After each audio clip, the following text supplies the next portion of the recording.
selamat siang anak-anak. Bagaimana kabarnya hari ini? Baik, Ibu. Ya, sebelum memulai pembelajaran, maka lebih baiknya kita berdoa terlebih dahulu ya. Ketua kelasnya siapa? Ya. Silakan dipimpin doanya. Setelah itu saya akan melakukan presensi.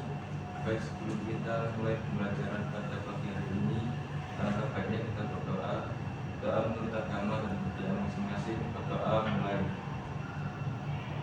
Doa selesai.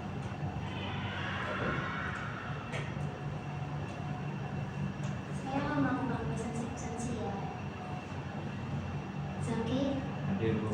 Bibi, Hadir, Bu. Alfi, Hadir, Bu. Chelsea. Hadir, Bu. Oke.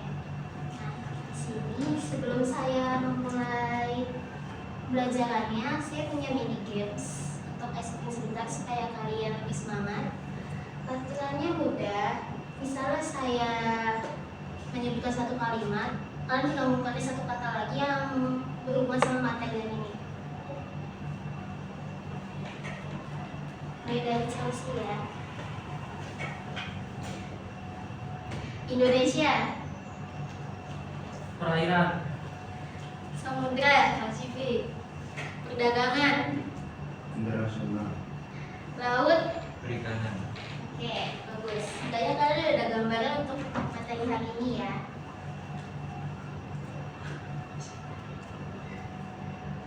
Nah, untuk tujuan pembelajaran materi kali ini yaitu menganalisis pengaruh posisi strategis Indonesia terhadap aktivitas ekonomi, perdagangan, dan transportasi serta mengidentifikasi peluang dan tantangan yang muncul dari posisi strategis tersebut. Di sini ada peta strategis Indonesia yang sudah Ibu buat. Kira-kira kalian tahu nggak kenapa Indonesia bisa disebut sebagai negara yang strategis? Saya, Bu. Silakan Zaki. Karena Indonesia ini berada di posisi yang sangat penting, yaitu di antara dua benua, yaitu benua Asia dan benua Australia, dan serta di antara dua samudera, yaitu Samudra Hindia dan Samudra Pasifik. Peta ini membuat Indonesia menjadi jalur penting bagi perdagangan dan pelayanan internasional. Ya, betul sekali Zaki, kamu dapat nilai poin tambahan. Seperti yang sudah dijelaskan sama Zaki tadi ya, kenapa Indonesia bisa disebut negara yang strategis? Karena posisinya itu berada di titik silang dunia yang menghubungkan antara wilayah yaitu benua Asia dan benua Australia, dan menghubungkan antara dua samudera itu Samudra Hindia dan Samudra Pasifik. Dan karena keadaannya ini, Indonesia dijadikan sebagai jalur utama pelayaran dan juga jalur perdagangan internasional. Apa itu posisi strategis Indonesia? Posisi strategis Indonesia ini adalah kedudukan wilayah Indonesia yang sangat penting karena letaknya dilihat dari aspek astronomis, geografis, dan geologis. Letak tersebut membuat Indonesia berada di jalur perdagangan internasional, memiliki kekayaan sumber daya alam, serta berperan penting dalam hubungan antar negara. Dengan posisi ini, Indonesia memiliki banyak peluang tetapi juga tantangan dalam pengelolaan wilayah darat dan laut. Nah, di sini kira-kira kalian tahu nggak apa tantangan yang mungkin akan muncul di posisi strategis Indonesia ini? Saya Ibu. Silakan Alfi. Tantangannya yaitu wilayah Indonesia jadi ramai dilewati kapal, sehingga bisa terjadi pencemaran laut dan lalu lintas kapal yang padat. Selain itu, karena wilayah laut Indonesia sangat luas, pengawasannya juga lebih sulit. Ada juga tantangan seperti illegal fishing, penyelundupan, dan potensi gangguan keamanan di laut. Ya, bagus sekali Alfi, terima kasih. Selanjutnya letak astronomis Indonesia yaitu berada pada 6 derajat lintang utara sampai dengan 11 derajat lintang selatan dan 95 derajat bujung timur sampai dengan 141 derajat bujung timur. Letak ini menyebabkan Indonesia beriklim tropis dengan penyinaran matahari sepanjang tahun. Karena bentang wujudnya yang luas, Indonesia juga terbagi menjadi 3 zona waktu yaitu WIB, WITA, dan WIB. Di sini ada yang tahu nggak Indonesia ini memiliki iklim tropis yang apa aja?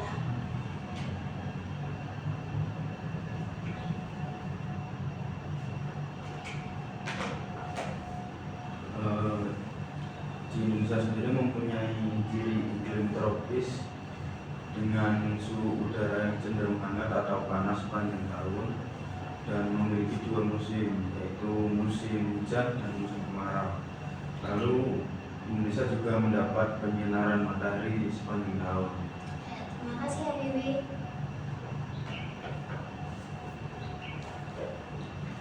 Untuk letak geografisnya Indonesia, secara geografis Indonesia ini berada di antara benua Asia dan benua Australia, serta di antara Samudra Hindia dan Samudra Pasifik.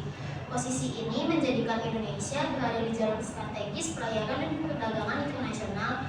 Letak geografisnya juga membuat Indonesia menjadi tempat pertemuan perdagangan berbagai budaya dari luar. Kalau kan tadi kita udah menyebutkan tantangan dari letak astronomis, sekarang kira-kira ada yang tahu nggak keuntungan dari letak geografis Indonesia ini apa? Silakan Chelsea. Keuntungannya adalah Indonesia menjadi jalur pelayaran dan perdagangan internasional, jadi aktivitas ekonomi bisa berkembang. Letak ini juga membuat Indonesia banyak berinteraksi dengan negara lain, baik dalam perdagangan maupun budaya. Selain itu, posisi geografis Indonesia juga mendukung berkembangnya pelabuhan, transportasi laut, dan pariwisata. Itu sudah tepat sekali Chelsea, terima kasih. Tapi selain itu juga ada keuntungan lainnya ya. Keuntungan lainnya ini ada untuk keuntungan ekonomi dan devisa, lalu ada keuntungan sosial dan budaya dan lain-lainnya. Sekarang kita masuk ke letak geologis Indonesia. Secara geologis, Indonesia ini berada di pertemuan lempeng Indo-Australia, Eurasia, dan Pasifik. Kondisi ini menyebabkan Indonesia rawan gempa bumi, tsunami, dan aktivitas vulkanik. Namun letak ini juga membawa keuntungan karena Indonesia kaya akan sumber daya alamnya. Untuk luas dan batas wilayah Indonesia sendiri, Indonesia merupakan negara kepulauan dengan wilayah daratan sekitar 1,9 juta kilometer persegi dan perairan sekitar 6,6 juta kilometer persegi. Garis pantainya ini mencapai sekitar 99.093 kilometer, sehingga Indonesia memiliki wilayah laut yang sangat luas. Indonesia juga berbatasan dengan banyak negara di utara, timur, selatan, dan barat.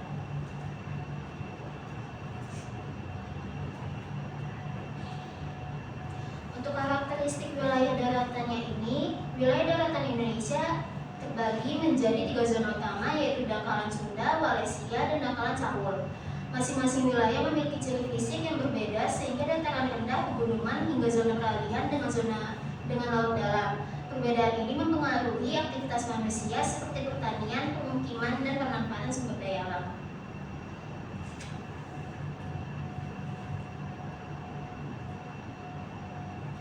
Oke, di sini untuk karakteristiknya sendiri, contohnya ada dataran tinggi. Dataran tinggi adalah area daratan yang luas dan relatif dangkal yang terletak pada ketinggian lebih dari 700 meter di atas permukaan laut. Dataran tinggi juga dikenal dengan sebutan plato atau penara. Wilayah ini terbentuk melalui berbagai proses geologi seperti erosi, sedimentasi, serta aktivitas tektonik seperti vulkanisme dan pengangkatan kerak bumi. Selain itu, dataran tinggi juga bisa berasal dari bekas kaldera atau cekungan besar bekas letusan gunung berapi yang tertimbun oleh material dari lereng gunung di sekitarnya. Dataran tinggi juga sering dijadikan destinasi wisata karena cuacanya yang sejuk. Beberapa dataran tinggi yang terkenal di Indonesia antara lain ada Dieng di Jawa Tengah, Gayo di Aceh, Minahasa di Sulawesi Utara, Jawa Wijaya di Papua.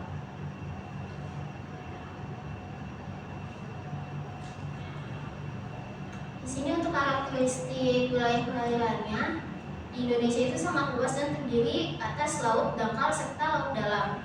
Perairannya ini penting untuk transportasi laut, perikanan, perdagangan, dan konektivitas antar pulau. Karena itu, laut Indonesia harus dikelola dengan baik agar tetap bermanfaat secara berkelanjutan. Contohnya sendiri di sini ada sungai. Sungai itu adalah aliran air alami, biasanya di air tawar yang mengalir dari hulu ke hilir menuju laut, samudra, atau sungai lainnya. Sungai memiliki kemampuan mengikis atau erosi material di sepanjang alirannya dan mengendapkannya di bagian hilir. Sungai juga berperan penting dalam siklus hidrologi, menjaga keseimbangan ekosistem serta menjadi habitat berbagai makhluk hidup. Selain itu, air sungai juga dimanfaatkan sebagai sumber irigasi, transportasi, perikanan, dan wisata alam. Beberapa contoh sungai di antara lainnya adalah yaitu Sungai Kapuas di Kalimantan Barat, Batanghari di Sumatera Barat, Bengawan Solo di Jawa Tengah, Mamberamo di Papua, Indragiri di Riau.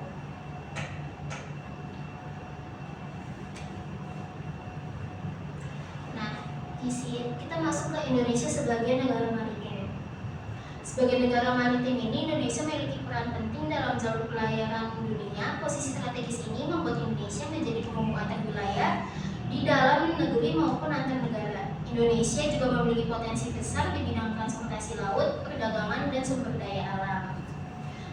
Di sini ada yang tahu, kira-kira menurut kalian apa manfaat terbesar dari kondisi bagi Indonesia ini?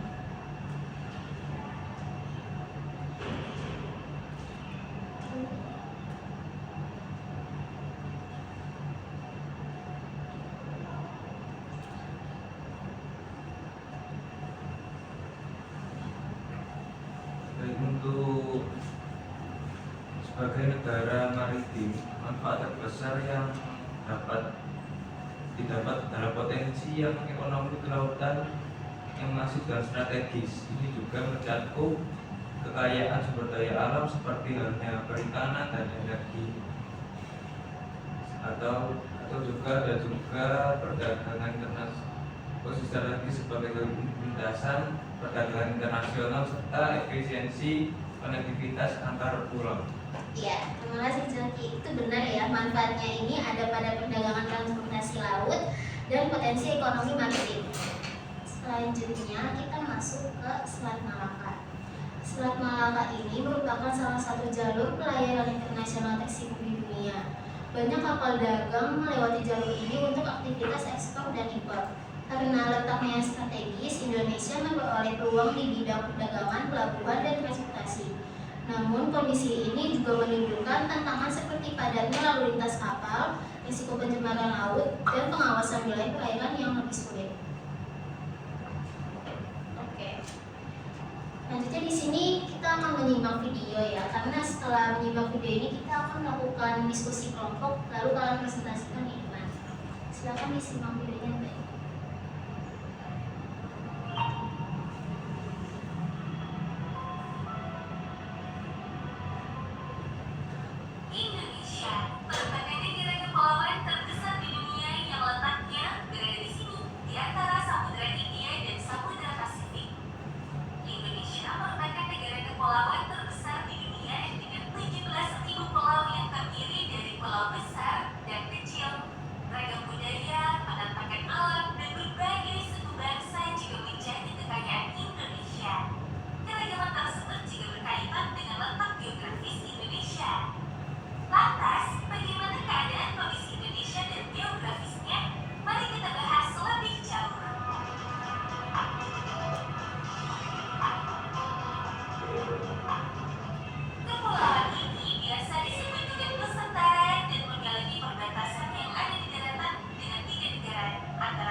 Menurut data dari Badan Informasi Geospasial pada tahun 2021, Indonesia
bisa membantu untuk memetakan kondisi terkini kemaritiman Indonesia.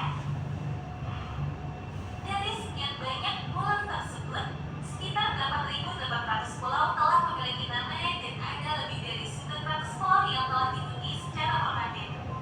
Meskipun Indonesia disebut-sebut sebagai negara dengan pulau terbanyak, tapi ternyata Finlandia dan Kanada juga memiliki lebih banyak pulau loh. Hanya saja pulau-pulau yang ada di negara tersebut tidak sebesar pulau di Indonesia. Dari ke-34 provinsi yang ada di Indonesia, 5 diantaranya memiliki status sebagai provinsi dengan administrasi khusus, yaitu Aceh, Yogyakarta, Papua, Papua Barat, dan Jakarta yang memiliki status sebagai daerah khusus ibu kota atau DKI. Aceh adalah salah satunya provinsi yang memberlakukan hukum syariah dan memiliki cukup banyak simpanan minyak.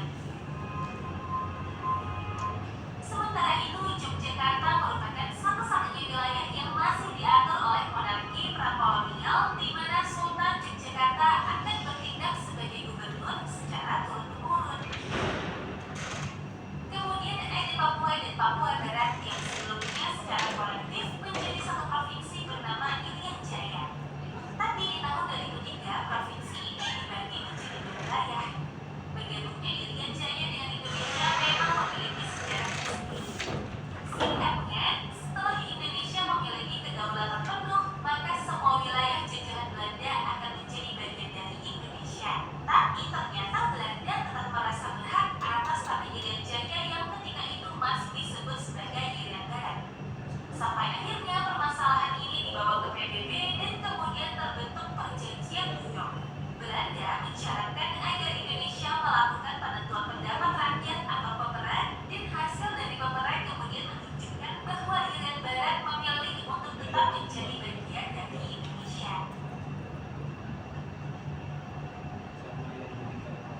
Dan yang paling terkenal di Indonesia antara lain adalah Monumen Nasional atau Monas, Keraton Yogyakarta, Candi Ratu Boko, Gereja Air Magelang, kemudian ada Candi Borobudur yang merupakan salah satu candi Buddha terbesar di dunia. Istana Maimun, Masjid Bawah Tanah Taman Sari, Tugu Katulistiwa, Pura Ulun Danu di Danau Tetet, Pura Hutan Monyet Ubud, Gua Gajah, Bumi Asap di Desa Ainima dan Cibika di Papua, dan Taman Mini Indonesia Indah yang di dalamnya terdapat kumpulan replika dari semua situs terkenal di Indonesia. Indonesia terletak pada apa yang disebut sebagai landasan kontinen prasejarah yang dikenal dengan nama daratan Sunda. Secara geografi, kawasan ini dikenal sebagai Sundaland atau Tanah Sunda. Di zaman es, dataran ini menghubungkan pulau-pulau yang terletak sebelum garis Wallace sampai kemudian es mencair dan mengisi area yang rendah. Yang cukup menarik adalah Indonesia tidak hanya berada di tempat di bagian paling berbahaya dari Ring of Fire atau cincin api, tapi juga terletak di antara 3 lempeng tektonik besar, yaitu lempeng Eurasia, lempeng Pasifik, dan lempeng Indo-Australia, dengan puluhan lempeng kecil dan pecahannya seperti lempeng Sunda, Timor, Banda, Maluku, dan sebagainya. Ini membuat Indonesia memiliki lebih dari 400 gunung berapi, lebih banyak dari negara manapun di dunia dengan lebih dari 130 gunung berapi aktif, yang menjadikan Indonesia sebagai negara yang paling aktif secara vulkanik di dunia.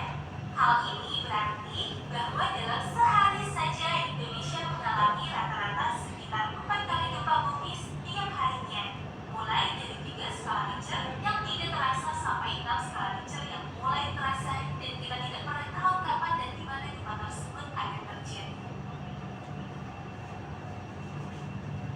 Meskipun demikian, gunung berapi bisa membawa dampak yang baik, terutama ketika posisinya terkonsentrasi di dekat garis khatulistiwa, karena iklimnya lebih hangat dan lembab memungkinkan uap air dan mineral untuk bersatu, lalu menciptakan beberapa jenis tanah yang paling subur di permukaan bumi.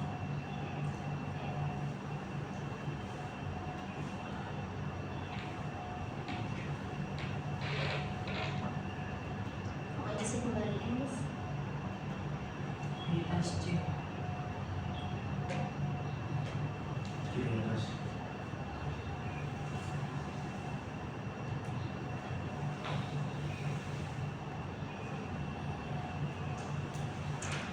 dari simakan video bagaimana keadaan Indonesia kali ini, silakan bentuk 2 kelompok masing-masing 2 orang.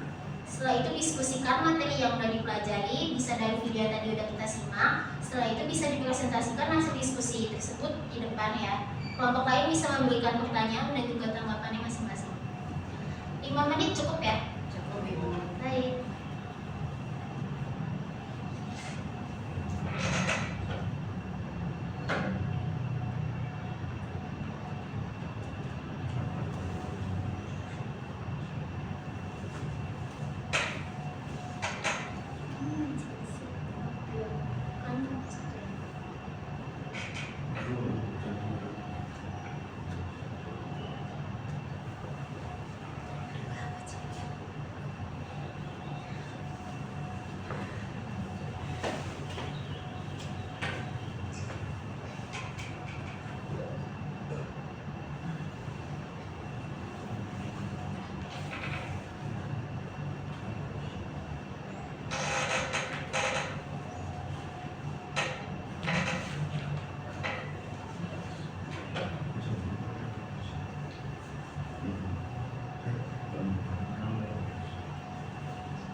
Oke, udah bisa ya. Udah habis waktunya, teman-teman. Bisa di untuk kelompok 1 bisa dipresentasikan lebih dahulu.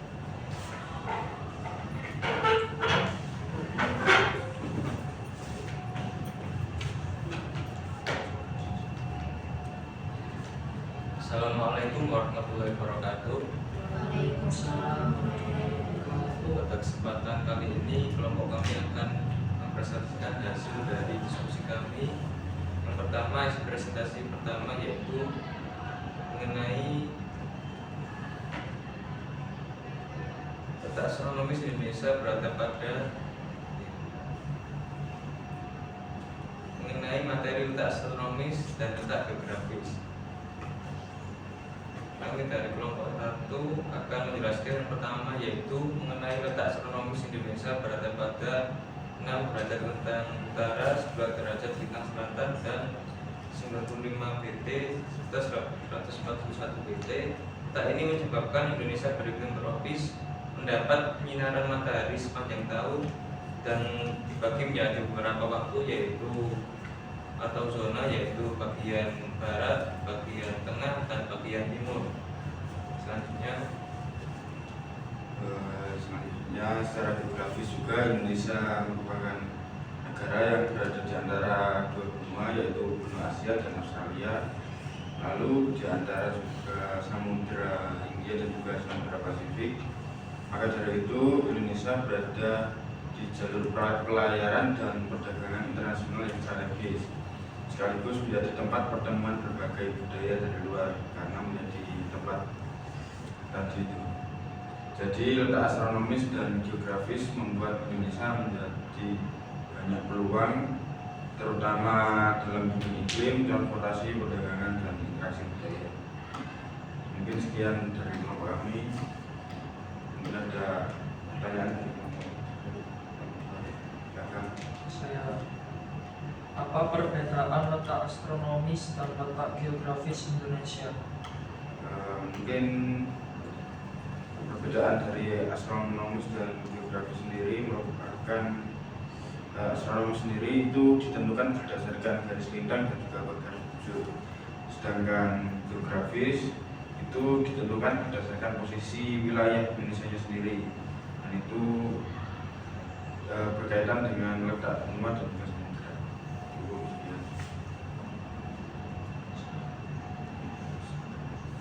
Dan mungkin dari kelompok kami Sekian, terima kasih.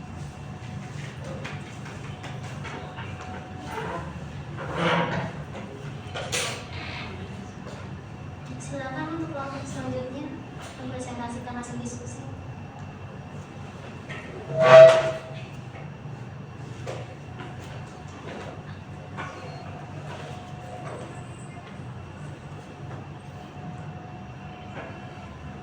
Baik, kami dari kelompok 2 akan mempresentasikan hasil diskusi dari kami mengenai materi letak geologis, luas dan batas wilayah, serta peran sebagai negara maritim.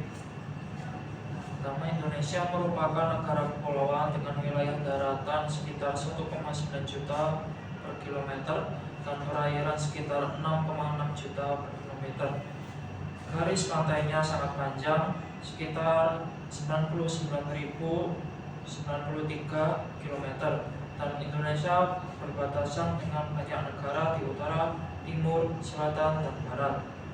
Sebagai negara maritim, Indonesia memiliki peran penting dalam jalur pelayaran dunia. Indonesia menjadi penghubung antar wilayah di dalam negeri maupun antar negara, serta memiliki potensi besar di bidang transportasi laut, perdagangan, dan sumber daya kelautan.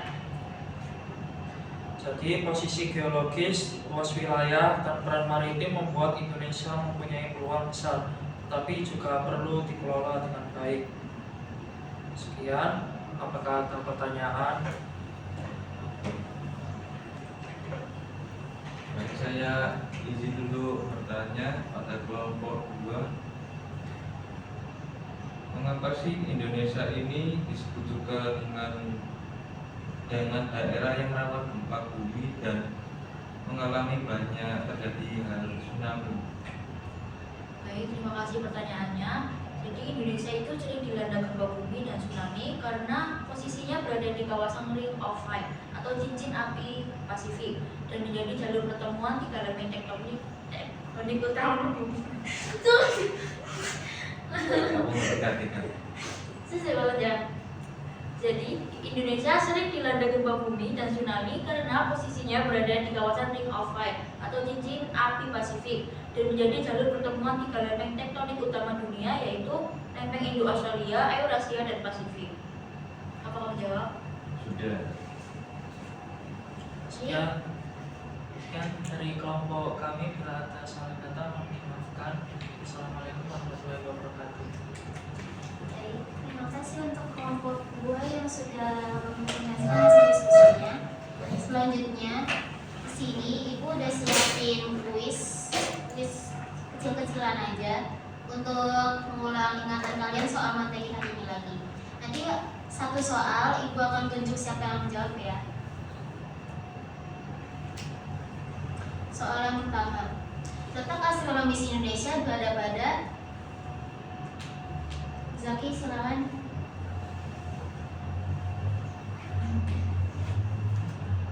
Jawabannya yang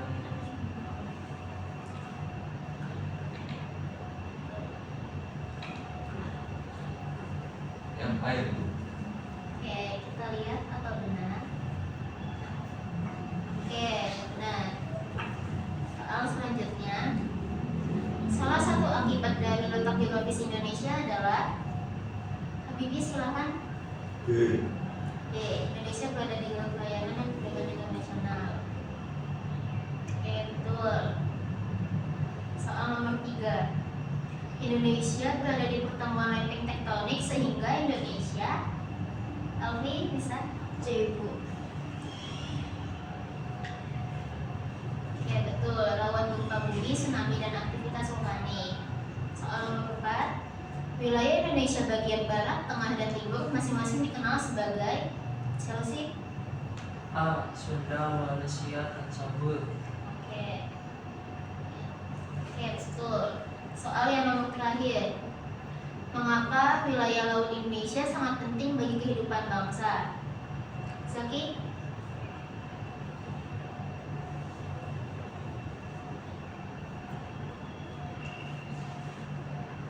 Karena laut menjadi jalur transportasi, perdagangan, dan sumber daya kelautan. Oke, kita lihat jawabannya. Benar ya.